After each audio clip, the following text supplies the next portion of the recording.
Salve a tutti e benvenuti in Piatti Internazionali di Linda. Oggi vi mostrerò come preparare a casa vostra la crema di cocco, che viene utilizzata nella zona caraibica e nel Sud America nella preparazione di molti cocktail, come per esempio la pina colada.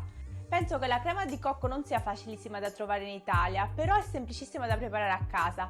Basta mischiare in uguali quantità latte di cocco e zucchero. Per preparare una deliziosa crema di cocco è indispensabile utilizzare un buon latte di cocco.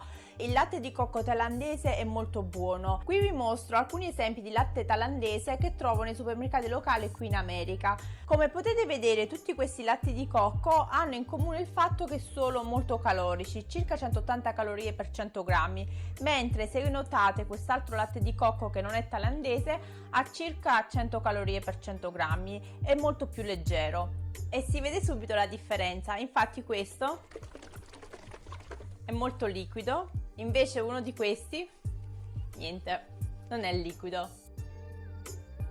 In un pentolino verso una lattina di cocco da 400 ml e 400 g di zucchero. Ora portiamo il pentolino su fuoco medio e continuiamo a mescolare finché tutto lo zucchero non si sarà sciolto.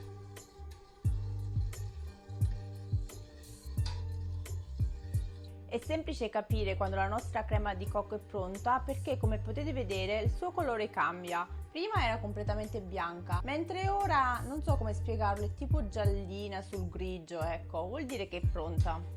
Quindi possiamo spegnere la fiamma.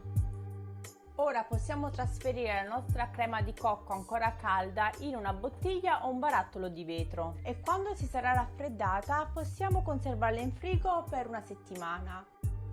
Conoscete dei drink che richiedono l'utilizzo della crema di cocco? E qual è il vostro preferito? Lasciatemi un commento con il nome del vostro drink preferito.